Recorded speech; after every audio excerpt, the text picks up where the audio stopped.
Puss in Boots never, ever talks about politics. Antonio Banderas, welcome to Heart's Evening Show. How are you, sir? Very well, thank you. Wow. People are already saying Puss in Boots, The Last Wish, is one of the best films of the year.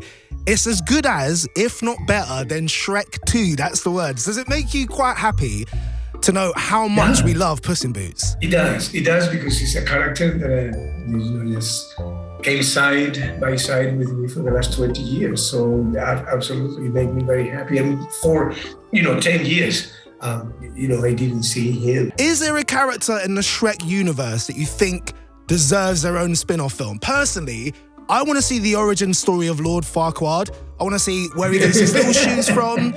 I want to see why he's so bitter, why he's so jaded at the world. That's what I want to know. I think a donkey is extraordinary. He's a fast thinker, with a strange morality, but at the same time, a wonderful, huge heart.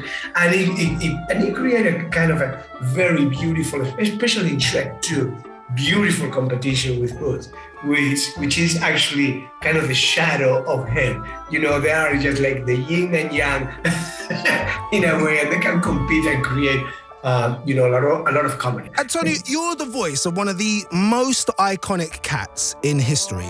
I was wondering, though, how well some of these other famous cats would do against Puss in Boots. We're looking for skills, likability.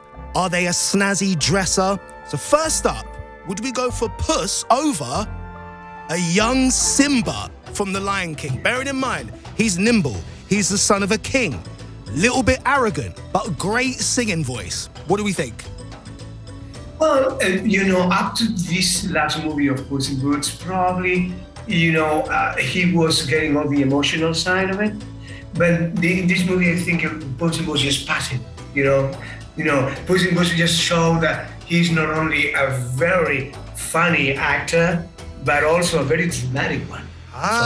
Next up, the Aristocats, all three of them. I'm talking Marie, Toulouse, Berlioz. Bearing in mind they're quite annoying. They're really into jazz and also being a cat. Puss in Boots or the Aristocats? Well, they're too young for Puss in Boots. Puss in Boots, he won a relationship with a mature female character. So, they're cute, but nothing else. Mrs. Norris, the Hogwarts cat.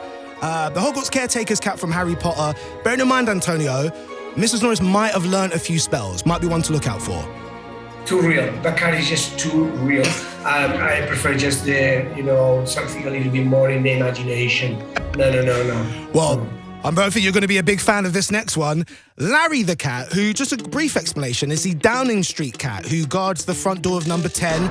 Might be a little bit jaded, bearing in mind he has seen about 67 prime ministers come and go, so he'll be quite hard to please.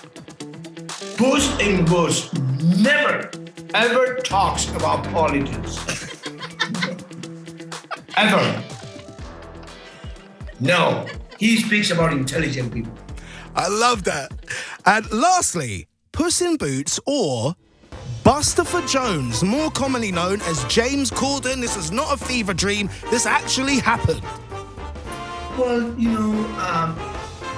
because of my love of musicals, because of my love for Cats the musical, Steve Elliott, and because I have an agreement now with whoever,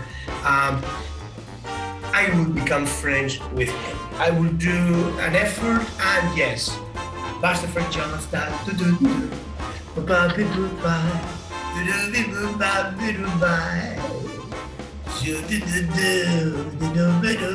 like that. Yeah, I like him. Oh my goodness.